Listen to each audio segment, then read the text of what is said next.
1990s हैं friends. आज मैं आपके लिए लेकर आई एडिटोरियल बिहार तत्व संग्रह से प्राचीन बिहार का इतिहास। इसको हम अच्छे से कवर करेंगे, तो चलिए डिटेल से हम इसको कवर करते हैं। आपके आने वाले सभी अपकमिंग एग्जाम के लिए काफ़ी वीडियो हेल्पफुल होगा। तो वीडियो स्टार्ट करने से पहले आपसे रिक्वेस्ट है, अगर वीडियो अच्छा लगे तो आप चैनल को सब्सक्राइब कीजिए, फ्रेंड सर्कल में ज़्यादा से ज़्यादा वीडियो को शेयर कीजिए और अपने फीडबैक जरूर बताइए। तो चलिए स्टार्ट करते हैं। देखिए प्राचीन बिहार में देखिए पाषाण काल, वैदिक काल, महाजनपद काल, मौर्य और गुप्त वंश और बौद्ध और जैन धर्म, इन सभी को हम डिटेल से लाइन वाइज लाइन पढ़ेंगे। तो चलिए स्टार्ट करते हैं। प्राचीन बिहार के इतिहास के स्रोत।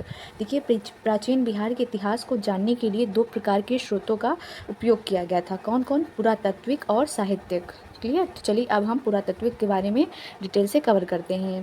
देखिए पुरातात्विक स्रोत। पूर्व ऐतिहासिक युग के लिए मुंगेर, चिराद, सारण, चेचर जो कि वैशाली में पड़ता है, मनेर जो कि पटना में, और सोनपुर जिसे सारण भी बोलते थे, से ताम्र प्रस्तर वस्तुएं और मृदभांड प्राप्त हुए। मौर्यकालीन अभिलेख लौरिया, नंदगढ़, लौरिया, अरेराज और रामपुरवा आदि स्थानों से प्राप्त हुए।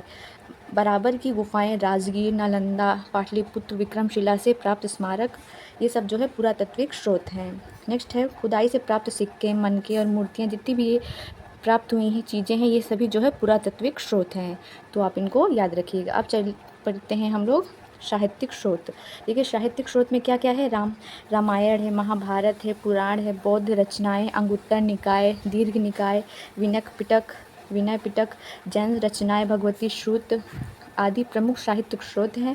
इसके अतिरिक्त यात्रियों के विवरण जैसे मेगास्थनीज की पुस्तक इंडिका, फाहियान और इत्सिंग हिंसांग के यात्रा वृतांत, ये सभी जो है साहित्यिक स्रोत हैं। नेक्स्ट है कौटिल्य के अर्थशास्त्र और स्थानीय लेखकों के विवरण से प्राचीन बिहार के इतिहास की विस्तृत जानकारी मिलती है। क्लियर? चलिए अब हम जो है पाषाण काल के बारे में अच्छे से कवर करते हैं। देखिए पाषाण काल में पहला है पूरा पाषाण काल। देखिए इस काल में मानव आखेटक और खाद्य संग्राहक था। दक्षिण बिहार में मुंगेर और नालंदा से बड़े और खुरदरे पत्थर के कुल्हाड़ी, चाकू और खुरपी आदि प्राप्त हुए। ये अवशेष लगभग 1 लाख ईसा पूर्व के हैं। ये जो है पूरा पाषाण काल के बारे में है। चलिए अब हम जो है मध्य पाषाण काल के बारे में जानते हैं। इस काल में मानव आखेटक, खाद्य संग्राहक और पशु पालक था। मानव द्वारा पहला पालतू पशु जो है कुत्ता को बनाया गया था। तो क्वेश्चन बनता है पहला पालतू पशु कौन था? तो वो जो है कुत्ता था। नेक्स्ट है दक्षिण बिहार में मुंगेर से छोटे आकार के तेज धार वाले औजार प्राप्त हुए। ये अवशेष लगभग 40,000 ईसा से 10,000 ईसा पूर्व के हैं। क्लियर? चलिए अब हम जो है नवपाषाण काल के बारे में पढ़ते हैं। नवपाषाण काल के बारे में देखिए नवपाषाण काल, इस काल में मानव खाद्य उत्पादक हो गया था। मानव बस्तियों में निवास करने लगा था। नवपाषाण काल के अवशेष बिहार के मैदानी भागों से प्राप्त हुए थे। चिराद जिसे सारण, चेचर, वैशाली, मनेर, पटना, सनुआर, रोहतास से पत्थर और हड्डियों के औजार प्राप्त हुए थे। कैमूर की पहाड़ियों, नवादा और जमुई से गुफा चित्र प्राप्त हुए थे। ये अवशेष लगभग 2500 ईसा पूर्व के हैं। ये जो है नवपाषाण के बारे में। चलिए अब हम जो है देख पढ़ते हैं ताम्रपाषाण काल। ठीक है, चिराद, सोनपुर, तराडीह, चेचर, मनेर, सनुआर आदि से ताम्रपाषाण काल के अवशेष मिले हैं। इस काल में पत्थर के औजार के अतिरिक्त ताम्र उपयोग के प्रमाण मिले हैं। ये अवशेष लगभग 1000 ईसा पूर्व के हैं। क्लियर? चलिए देखते हैं अब जो है वैदिक काल के बारे में। अब चलिए वैदिक काल के बारे में पढ़ते हैं। देखिए आर्यों द्वारा स्थापित सभ्यता को वैदिक सभ्यता कहा गया, क्योंकि इस सभ्यता का इतिहास वेदों पर आधारित था। वैदिक सभ्यता के 2 वर्गों में विभाजित किया गया है। वैदिक सभ्यता को 2 वर्गों में, पहला है पूर्व वैदिक काल और दूसरा है उत्तर वैदिक काल। पूर्व वैदिक काल जो है 1500 से 1000 ईसा पूर्व तक और उत्तर वैदिक काल 1000 से 600 ईसा पूर्व तक माना गया है। पूर्व वैदिक या फिर इनको ऋग्वैदिक सभ्यता का विस्तार बिहार क्षेत्र में नहीं था। उत्तर वैदिक काल में आर्यों का विस्तार गंडक नदी के तट तक बिहार के क्षेत्र में हुआ था। क्लियर? चलिए नेक्स्ट देख लेते हैं। बिहार के भौगोलिक क्षेत्र की प्रथम चर्चा शतपथ ब्राह्मण लगभग 800 ईसा पूर्व की रचना में मिलती है। बिहार की चर्चा विदेह के रूप में की गई है, जो तिरहुत मिथिला क्षेत्र को दर्शाता है। ऋग्वेद में बिहार को कीकट एवं वात्र शब्द से संबोधित किया गया है। वराह पुराण में कीकट को अपवित्र देश कहा गया है। वराह पुराण में कीकट को अपवित्र देश कहा गया है। चलिए अब पढ़ते हैं महाजनपद काल। देखिए 6ठी शताब्दी ईसा पूर्व में अंगुत्तर निकाय और भगवती सूत्र से 16 महाजनपदों की जानकारी मिलती है। 16 महाजनपद में 3 महाजनपद का विस्तार क्षेत्र बिहार में था। तो जो बिहार में था पूछे उसे अच्छे से याद रखिएगा, बिहार के एग्जाम में काफ़ी पूछते हैं। देखिए पहला है वज्जी लिच्छवी जो कि वैशाली मुजफ्फरपुर क्षेत्र में था। मगध, पटना, गया जो कि नालंदा क्षेत्र से संबंधित था और अंग जो कि भागलपुर, मुंगेर क्षेत्र से संबंधित था। तो ये जो है 16 महाजनपद में 3 महाजनपद जो है बिहार क्षेत्र से संबंधित थे। कौन से? वज्जी, लिच्छवी, मगध और अंग। चलिए नेक्स्ट देख लेते हैं। नेक्स्ट है वज्जी संघ महाजनपद। देखिए वज्जी संघ 8 राज्यों का संघ 8 कुल था। वज्जी, लिच्छवी, ग्रातक, विद्रेल, उग्र, भोग, कुरु तथा इक्ष्वाकु इस संघ के 8 जनपद थे। वज्जी संघ में सबसे प्रसिद्ध लिच्छवी जनपद था। लिच्छवी की राजधानी वैशाली थी। वैशाली नगर की स्थापना जो है राजा विशाल ने की थी। लिच्छवी के अतिरिक्त मिथिला के विद्रेल तथा कुंडग्राम के ग्रातक वज्जी संघ के प्रमुख जनपद थे। वज्जी संघ लिच्छवी को विश्व के प्रथम गणतंत्र की संज्ञा दी गई। ठीक है, तो लिच्छवी को विश्व के प्रथम गणतंत्र की संज्ञा दी जाती है। नेक्स्ट देख लेते हैं मगध महाजनपद। मगध राजनीतिक, आर्थिक, भौगोलिक कारणों से सभी महाजनपदों में सबसे अधिक शक्तिशाली था। मगध की प्रारंभिक राजधानी गिरिव्रज राजगृह थी। ये 5 पहाड़ियों से घिरा नगर था। ठीक है, तो गिरिव्रज राजगृह थी उनकी राजधानी और ये 5 पहाड़ियों से घिरा नगर था।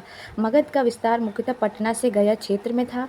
मगध और अंग महाजनपद का वर्णन सर्वप्रथम अथर्ववेद में मिलता है। तो मगध और अंग महाजनपद का जो वर्णन है सबसे पहले अथर्ववेद में मिलता है। चलिए नेक्स्ट देख लेते हैं। नेक्स्ट है अंग महाजनपद। अंग महाजनपद का विस्तार भागलपुर और मुंगेर क्षेत्र में था। अंग महाजनपद की राजधानी चंपा थी। अंग के अंतिम शासक ब्रह्मदत्त को हराकर मगध शासक बिंबिसार ने अंग को मगध में मिला लिया था। चलिए अब देखते हैं मगध का उत्कर्ष और उसके राजवंश। मगध की स्थापना बृहदत्त ने की थी। बृहदत्त का पुत्र जरासंध इस वंश का सबसे प्रसिद्ध शासक था। जरासंध को भीम ने द्वंद्व युद्ध में पराजित कर उसका वध किया था। इसका वर्णन महाभारत में मिलता है। मगध की प्रारंभिक राजधानी राजगृह 5 पहाड़ियों से घिरा एक सुरक्षित क्षेत्र था। मगध उर्वर भूमि, नदियों की उपलब्धता, खनिज और वन संसाधन की उपलब्धता के कारण आर्थिक रूप से संपन्न क्षेत्र था। बृहदत्त वंश का अंतिम शासक रिपुंजय था। बृहदत्त वंश का अंतिम शासक कौन था? रिपुंजय था। चलिए नेक्स्ट देख लेते हैं हर्यक वंश। देखिए हर्यक वंश 544 से 412 ईस्वी पूर्व तक था। इस वंश की स्थापना बिंबिसार ने 544 ईसा पूर्व में की। बिंबिसार को मगध का वास्तविक संस्थापक माना जाता है। बिंबिसार ने विवाह नीति द्वारा साम्राज्य विस्तार को प्रश्रय दिया। उसकी पहली पत्नी कौशल देवी कौशल की राजकुमारी थी। उस विवाह से उसे दहेज में काशी का क्षेत्र प्राप्त हुआ था। दूसरी पत्नी चल्हाना थी। चल्हाना लिच्छवी के राजा चेटक की पुत्री थी। उसकी तीसरी पत्नी क्षेमा जो है पंजाब के मद्र की राजकुमारी थी। बिंबिसार ने अवंती के शासक चंड प्रद्योत के साथ मैत्री संबंध बनाया था। नेक्स्ट देख लेते हैं। बिंबिसार ने चंड प्रद्योत के उपचार के लिए अपने राजवैद्य जीवक को भेजा था। बिंबिसार की हत्या 492 ईसा पूर्व में उसके पुत्र अजातशत्रु ने कर दी थी। अजातशत्रु जो कि 492 से लेकर 460 ईसा पूर्व बिंबिसार के बाद हर्यक वंश का शासक बना था। उसका वास्तविक नाम कुड़ित था। नेक्स्ट है बिंबिसार और कौशल देवी की मृत्यु के बाद कौशल के राजा प्रसेनजीत ने काशी वापस में ले लिया था, जिसके कारण प्रसेनजीत का संघर्ष अजातशत्रु से हुआ। अंततः अजातशत्रु ने प्रसेनजीत को पराजित कर काशी पर अधिकार कर लिया था। नेक्स्ट देख लेते हैं। बाद में अजातशत्रु का विवाह प्रसेनजीत की पुत्री वाजिरा से हो गया। अजातशत्रु ने वज्जी संघ और मल्लों को पराजित किया। अजातशत्रु प्रारंभ में जैन धर्म को मानता था, बाद में उसने बौद्ध धर्म को अपना लिया। अजातशत्रु ने 483 ईसा पूर्व में राजगृह की सप्तपदी गुफा में प्रथम बौद्ध संगति का आयोजन करवाया था। सिंघल अनुश्रुति के अनुसार 460 ईसा पूर्व में उदयन ने अपने पिता अजातशत्रु की हत्या कर दी। उदयन या उदयन ने अपनी राजधानी राजगृह से पाटलिपुत्र, गंगा, सोन और गंडक की नदी के संगम तट पर स्थानांतरित किया। नेक्स्ट है उदयन के 3 पुत्र कौन कौन थे? अनिरुद्ध, मुंडक और नागदशक थे। नागदशक इस वंश के अंतिम शासक था। देखिए अब पढ़ते हैं शिशुनाग वंश, जो कि 412 से लेकर 344 ईसा पूर्व के बीच था। शिशुनाग ने हर्यक वंश की जगह शिशुनाग वंश की स्थापना की। शिशुनाग ने वैशाली को राजधानी बनाया। शिशुनाग ने अवंती के राजा अवंतीवर्धन को पराजित कर अवंती को मगध में मिला लिया। इसके अतिरिक्त शिशुनाग ने वत्स और कौशाम्बी को भी मगध में शामिल कर लिया। नेक्स्ट है 394 ईसा पूर्व में शिशुनाग की मृत्यु के बाद कालाशोक मगध का शासक बना। पुराणों में से काकवड़ भी कहा गया है। कालाशोक के समय मगध की राजधानी पुनः पाटलिपुत्र हो गई। कालाशोक ने 383 ईसा पूर्व में वैशाली में द्वितीय बौद्ध संगति का आयोजन कराया। कालाशोक की मृत्यु के बाद उसके 10 पुत्रों ने शासन चलाया। शिशुनाग वंश का अंतिम शासक नंदीवर्धन था। तो कौन था शिशुनाग वंश का अंतिम शासक? नंदीवर्धन था। नेक्स्ट है नंद वंश, जो कि 344 ईसा पूर्व से 321 ईसा पूर्व के बीच में था। इसमें जो है महापद्नंद ने 344 ईसा पूर्व में शिशुनाग वंश को समाप्त कर नंद वंश की स्थापना की। महापद्नंद ने एक राट तथा एक छत्र की उपाधि धारण की। पाली ग्रंथों में महापद्मनंद नंद को जो है उग्रसेन कहा गया।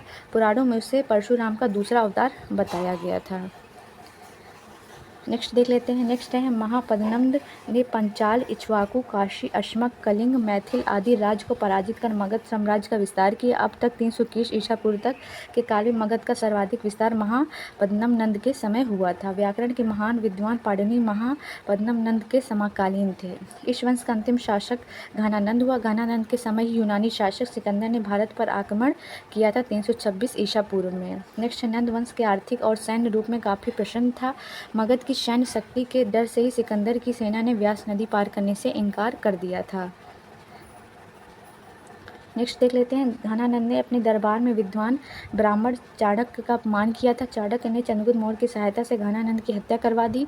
नंद वंश के पतन के बाद चंद्रगुप्त मौर्य ने नेतृत्व में मौर्य वंश की स्थापना की। अब मौर्य वंश पढ़ते हैं 321 से लेकर 184 ईसा पूर्व। देखिए उसमें थे पहले उनके शासक किया चंद्रगुप्त मौर्य ने।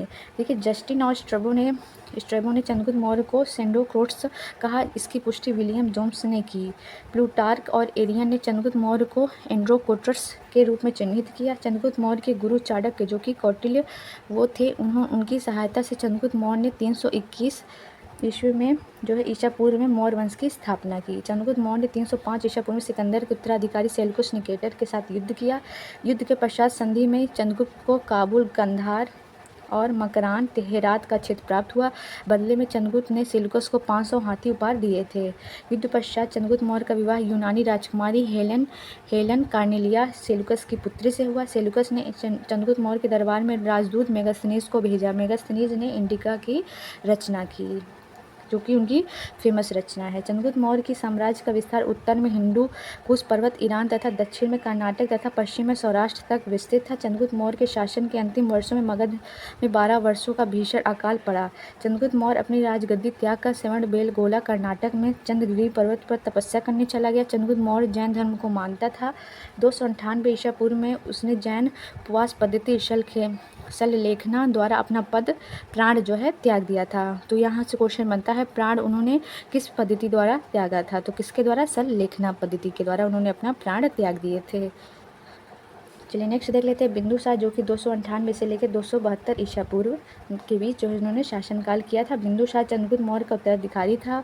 उसे अमित्रघात, सिंहसेन आदि नाम भी दिया गया था। स्ट्रैबो के अनुसार सीरिया के राजा एंटीओकस ने डायमेकस नामक राजदूत को बिंदुसार के दरबार में भेजा था। बिंदुसार के दरबार में मिस्र के राजा टॉलमी फिलाडेल्फस ने डायनोसिस नामक राजदूत भेजा था।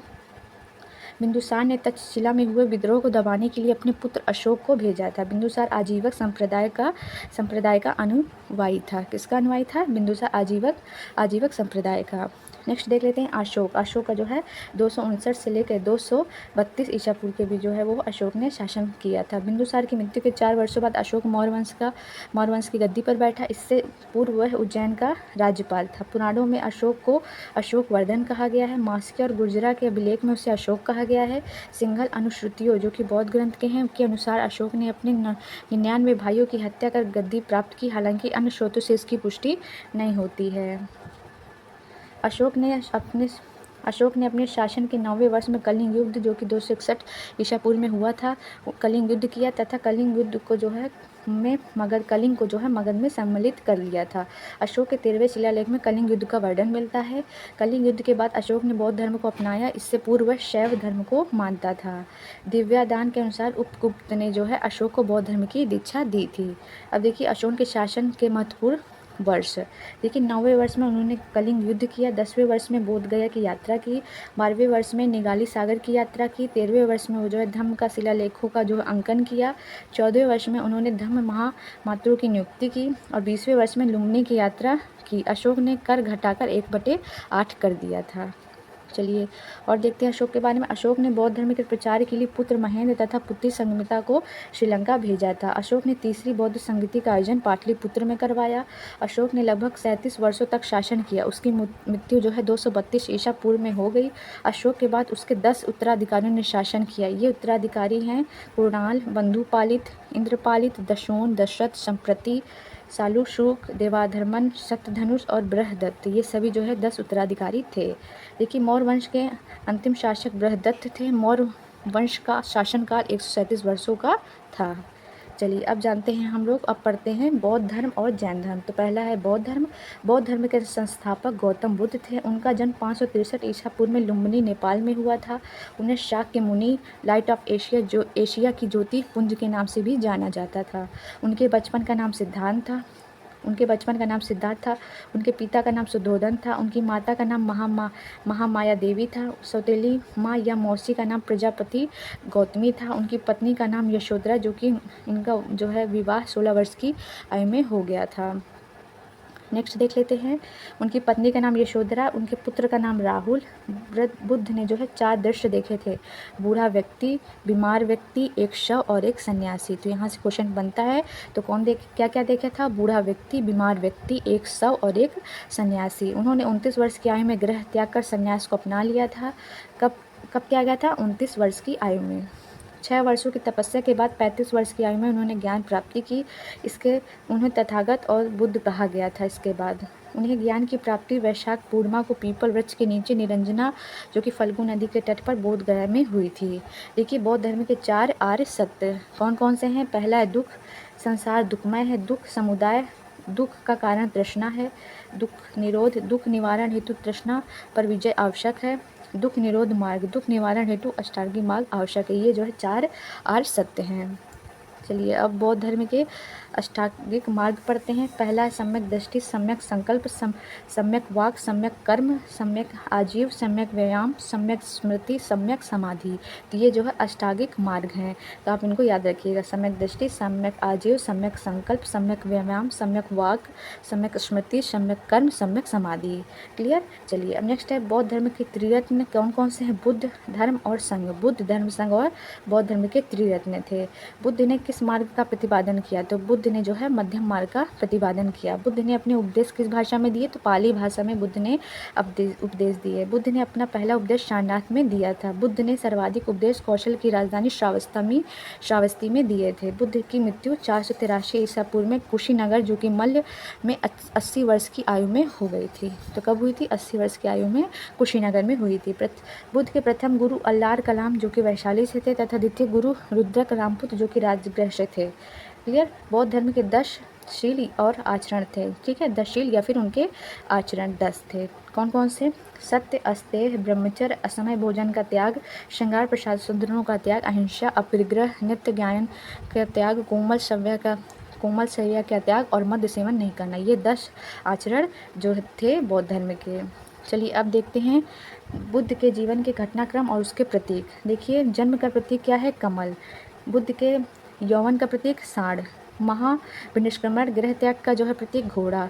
संबोधि ज्ञान प्राप्ति का पीपल बोधि वृक्ष है। महापरिनिर्वाण मृत्यु का जो है प्रतीक पदचिन्ह स्तूप है। महाधर्म चक्र प्रवर्तन प्रथम उपदेश का जो है प्रतीक चक्र है। तो आप ये सभी याद रखिएगा। चलिए नेक्स्ट देख लेते हैं। बौद्ध धर्म चौथी बौद्ध संगति के उपरांत जो है 2 भागों में विभाजित हो गया था, हीनयान महायान। ठीक है, परिवर्तन विरोधी था, परिवर्तन समर्थक को महायान, विरोधी को हीनयान। विरोधी था इसीलिए हीन और समर्थक था इसीलिए महायान। क्लियर? चलिए नेक्स्ट है 8वीं सदी में बौद्ध धर्म के आडंबर वाले शाखा ब्रजयान का विकास हुआ था।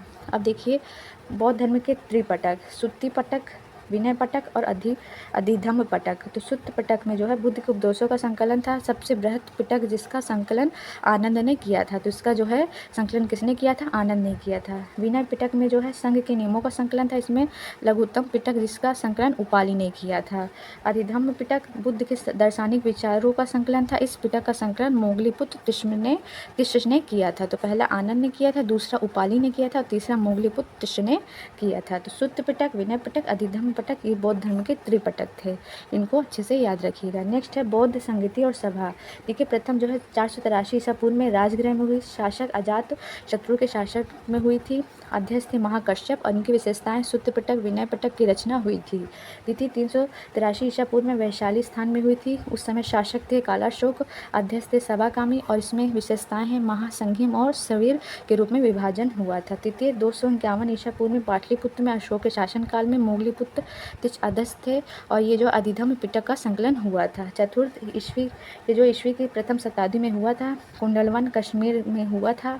कनिष्क शासन के कनिष्क जो उस समय शासक में थे और जो अध्यक्ष थे वसुमित्र अश्वघोष और विशेषताएं हैं महायान और हीनयान में विभाजन हुआ था। तो ये जो है आप याद रखिएगा।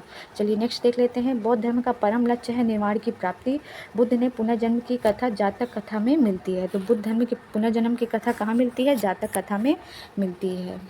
चलिए देखिए, चैत्य बौद्ध धर्म में पूजा के घर को बोला गया है। स्तूप किसे बोला गया है? बौद्ध धर्म के पवित्र अवशेषों के संग्रह स्थल को स्तूप बोला गया है। और विहार बौद्ध भिक्षुकों का निवास स्थान को विहार बोला गया है। तो ये तीनों याद रखिएगा। चैत्य जो है पूजा घर को, स्तूप संग्रह स्थल को, विहार जो है निवास स्थान को। अब चलिए हम डिटेल से पढ़ते हैं जैन धर्म के बारे में। देखिए जैन धर्म के संस्थापक ऋषभदेव थे। वो जैन धर्म के प्रथम तीर्थंकर थे। उन्हें आदिनाथ ऋषभनाथ भी कहा जाता है। जैन धर्म में कुल 24 तीर्थंकर थे। 23वें तीर्थंकर पार्श्वनाथ थे। इनका जन्म काशी में हुआ था। इनके पिता अश्वसेन काशी के राजा थे। उन्हें ज्ञान की प्राप्ति संवेद पर्वत पर हुई थी। उन्हें 4 महाव्रत की शिक्षा दी। कौन कौन से 4 महाव्रत थे? सत्य, अहिंसा, अस्तेय और अपरिग्रह। चलिए नेक्स्ट देख लेते हैं महावीर स्वामी के बारे में। जैन धर्म के 24वें तीर्थंकर थे। महावीर स्वामी को जैन धर्म का वास्तविक संस्थापक माना जाता है। उनका जन्म 540 ईसा पूर्व में, कुछ जगहों पर 499 ईसा पूर्व माना गया है, में कुंडग्राम वैशाली में हुआ था। तो 540 ईसा जो है आप इसको मानिएगा। उनके पिता सिद्धांत ग्रातव कुल के प्रधान थे। उनकी माता त्रिशला लिच्छवी गढ़राज की राजकुमारी थी। उनकी पत्नी का नाम यशोदा था। उनकी पुत्री का नाम प्रियदर्शनी अनुज्जा था। उनकी जमाता यानी उनके दामाद का नाम जो है जमाली था। उनके दामाद का नाम क्या था? जमाली था।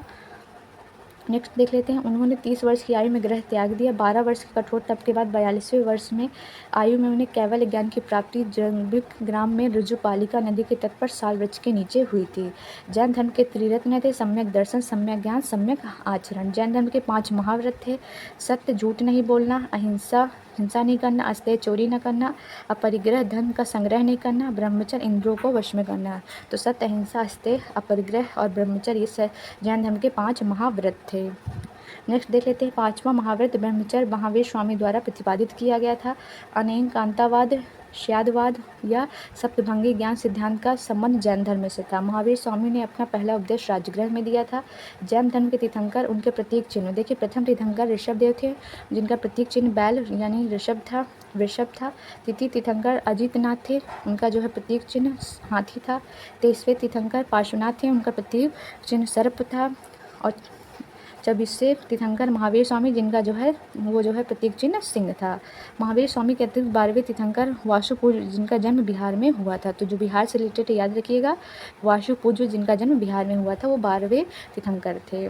अब देखिए जैन संगीतियाँ हुई, उनको याद रखिए। प्रथम जो है 310 ईसा पूर्व में स्थान पाटलिपुत्र बिहार में हुआ था। शासक है चंद्रगुप्त मौर्य और जो है स्थूलभद्र जो है अधयक्ष थे। और उनकी विशेषताएं हैं दिगंबर और सितंबर में जैन धर्म का विभाजन हुआ था और जैन धर्म में 12 अंगों का संकलन हुआ था। अदिति 512 ईस्वी में हुई थी वल्लभी गुजरात में, और वो जो है देवर्दी श्रमण में, और ये जो है जैन धर्म ग्रंथों का अंतिम संकलन था। चलिए नेक्स्ट पढ़ते हैं। नेक्स्ट है महावीर स्वामी की मृत्यु 468 ईसा पूर्व में 72 वर्ष की आयु में पावापुरी में हुई। जैन धर्म का विभाजन प्रथम जैन संगीति में श्वेतांबर तथा दिगंबर के रूप में हो गया। दिगंबर देखिए भद्रबाहु के नेतृत्व में प्रदान किया गया। इसके परिवर्तन को स्वीकार नहीं करते हुए पूर्ण नग्नता और कठोरता को अपनाया गया था। और श्वेतांबर में क्या था? श्वेतांबर स्थूलभद्र ने जो है नेतृत्व प्रदान किया। इसमें श्वेत वस्त्र पहनने की परंपरा थी। ये दिगंबर की तुलना में कम कठोर था। इसमें परिवर्तन को स्वीकार किया गया था। अब देखिए हम जो है शुंग वंश पढ़ते हैं। देखिए मौर्य वंश के अंतिम शासक बृहदत्त की हत्या पुष्पमित्र शुंग 185 ईस्वी में शुंग वंश की स्थापना की गई। पुष्पमित्र शुंग ब्राह्मण था, वह बृहदत्त का सेनापति था। पुष्पमित्र ने सेनानी की उपाधि ली। उसने यवनों के आक्रमण को विफल किया। पुष्पमित्र ने जो है 2 अश्वमेध यज्ञ करवाया। इसमें पुरोहित पतंजलि भी थे। कौन थे? पतंजलि थे। पुष्पमित्र की मृत्यु के बाद उसका पुत्र अग्निमित्र 148 ईसा पूर्व में राजा बना। कालिदास के नाटक माल विक्रानिमित्रम में अग्निमित्र और मालविका का का वर्णन है। इस वंश का अंतिम शासक देवभूति था। तो शुंग वंश के अंतिम शासक देवभूति थे। नेक्स्ट है कण्व वंश का स्थापना जो है वसुमित्र ने देवभूति की हत्या कर की थी। वसुमित्र शुंगों के आमात्य मंत्री थे। कण्व वंश के जो है कण्व वंश भी ब्राह्मण वंश था। इस वंश के अंतिम शासक सुशर्मा थे। सातवाहन वंश के संस्थापक शिमुक ने सुशर्मा की हत्या कर कण्व वंश को जो है अंत कर दिया था। तो सातवाहन वंश के संस्थापक शिमुक ने सुशर्मा की हत्या कर कण्व वंश का जो है अंत कर दिया था। अब हम जो है पढ़ते हैं कुषाण वंश। भारत आने वाले विदेशियों में कुषाण सबसे अंतिम थे। विदेशियों के आने का क्रम हिंद, यूनानी, शक, पल्लवन और कुषाण था। कुषाण चीन के यूची तोकरी जाति से संबंधित थे। कुषाण वंश के संस्थापक कुजुल कडफिसेस थे। इस वंश का सबसे प्रमुख शासक कनिष्क था। कुषाण वंश की राजधानी पुरुषपुर, पेशावर और मथुरा थी। अश्वघोष जिन्होंने बुद्ध चरित्र की रचना की वो को जो है कनिष्क ने पाटलिपुत्र से विजित किया था। नेक्स्ट पढ़ते हैं कनिष्क के समय में गांधार और मथुरा कला का विकास हुआ। कनिष्क ने चौथी बौद्ध संगीति का आयोजन कुंडलवन कश्मीर में करवाया था। कनिष्क ने 78वें ईस्वी में राजा बनने के अवसर पर संघ संवत चलाया था। तो संघ संवत कब चलाया गया था पूछा जाता है, तो कनिष्क के शासनकाल में चलाया गया था। नेक्स्ट कनिष्क के समय शिल्क मार्ग पर कुषाणों का आधिपत्य था। अब पढ़ते हैं गुप्त वंश। गुप्त वंश की स्थापना श्रीगुप्त 240 ईसा में से लेकर 280 ईसा में की गई थी। और जो श्रीगुप्त का उत्तराधिकारी घटोत्कच गुप्त जो कि 280 से लेकर 320 ईस्वी तक था, वह प्रथम गुप्त शासक था जिसने महाराजा की उपाधि ली थी। अब पढ़ते हैं चंद्रगुप्त प्रथम 320 से लेकर 335 तक। गुप्त वंश का वास्तविक संस्थापक चंद्रगुप्त प्रथम को माना जाता है। उन्होंने 320 ईस्वी में गुप्त संवत चलाया। चंद्रगुप्त प्रथम ने लिच्छवियों की कुमारी कुमार देवी से जो है विवाह किया था। वो प्रथम गुप्त शासक था जिसने महाराजा धीराज की उपाधि धारण की थी। अब हम पढ़ते हैं समुद्रगुप्त।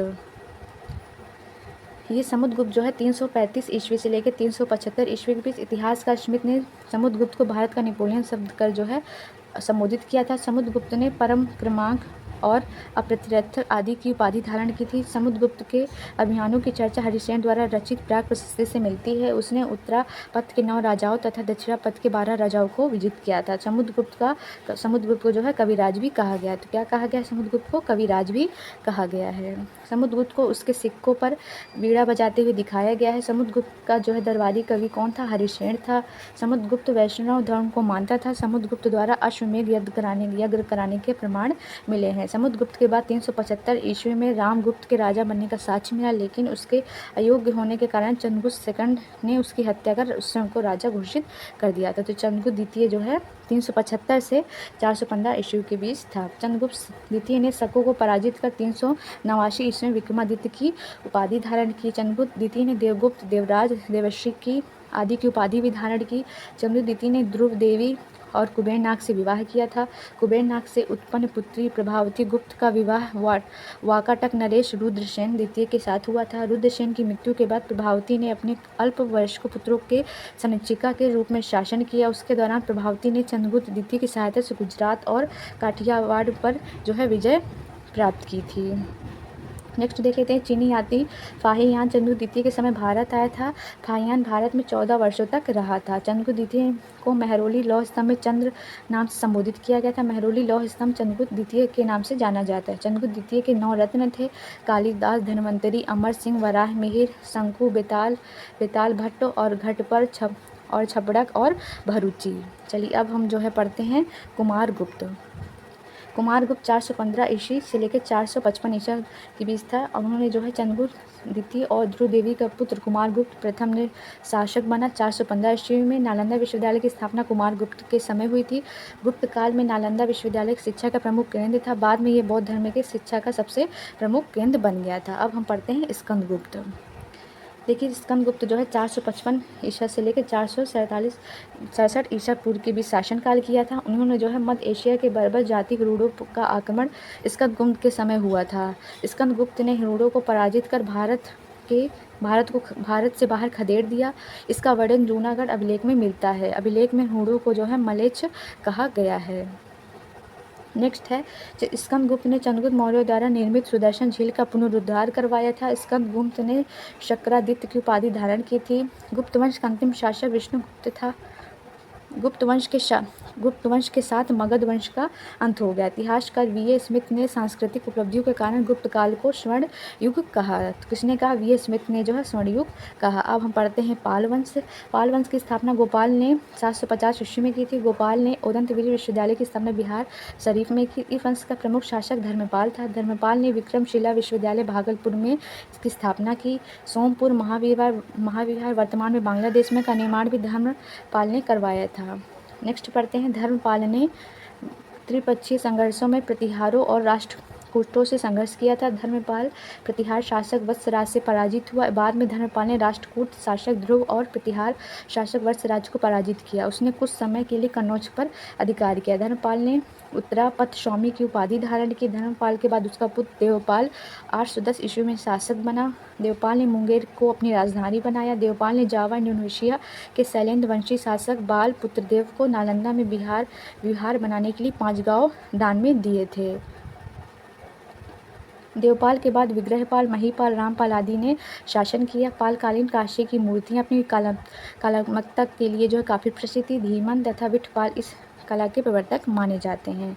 चलिए प्राचीन बिहार इतिहास के विभिन्न वंश शासक और उनकी राजधानियां देखते हैं। बृहदत्त, जिसकी राजधानी गिरिव्रज राजगढ़ थी, मगध की प्रथम राजधानी थी। बिंबिसार की राजधानी गिरिव्रज राजगृह थी। उदयन की राजधानी पाटलिपुत्र थी। शिशुनाग की राजधानी वैशाली थी। कालाशोक की राजधानी पाटलिपुत्र थी। नंद वंश की राजधानी पाटलिपुत्र थी। मौर्य वंश की राजधानी भी पाटलिपुत्र थी। कुषाण वंश की राजधानी पुरुषपुर तथा मथुरा थी। गुप्त वंश की राजधानी भी पाटलिपुत्र थी। पाल वंश की राजधानी मुंगेर थी। अब प्राचीन बिहार इतिहास के प्रमुख साहित्य देखते हैं। देखिए साहित्य में अर्थशास्त्र में जो है कौटिल्य लेखक थे। उसमें विशेषता थी राज प्रबंधन के लिए प्रसिद्ध है। बुद्धचरित अश्वघोष द्वारा लिखित है। बौद्ध धर्म के इसमें महाकाव्य हैं। प्रज्ञा पारमिता उनके लेखक है नागार्जुन, और इसमें क्या है शून्यवाद का सिद्धांत है। शियुकी जो कि हिंसांग उनके लेखक हैं, और भारत में यात्रा का वर्णन है। इसमें है इंडिका जिसको लेखक है मेगास्थनीज, और इसमें वर्णन है मौर्य साम्राज्य का। और है नेक्स्ट है मिलिंद पन्हो, इसमें ये जो है नागसेन ने लेखक हैं, और ये जो बैक्ट्रियन शासक मिंडार और नागसेन के वार्तालाप का संग्रहण है। ललित विस्तार, इसमें जो है बुद्ध की लीलाओं का वर्णन है। महावंश श्रीलंकाओं के राजाओं का वर्णन है, और जातक कथा में बुद्ध के पुनर्जन्म की कहानियाँ हैं। तो ये देखिए आज का था ये जो वीडियो, इसमें जो है हमने बिहार के पूरा अच्छे से कवर किया है प्राचीन बिहार को। वीडियो कैसे लगा ज़रूर बताइएगा, एफर्ट कैसे लगा ज़रूर बताइएगा। अपने फ्रेंड सर्कल में ज़्यादा से ज़्यादा वीडियो को शेयर कीजिएगा। तो अपने फीडबैक ज़रूर बताइए कमेंट बॉक्स में। तो चलिए मिलती हूँ आपको नेक्स्ट वीडियो में। अच्छे से आप रिवीजन करते रहिए, पढ़ाई करते रहिए। वीडियो एग्ज़ाम जल्दी आने वाला है। तो चलिए मिलती हूँ आपको नेक्स्ट वीडियो में। Thank you.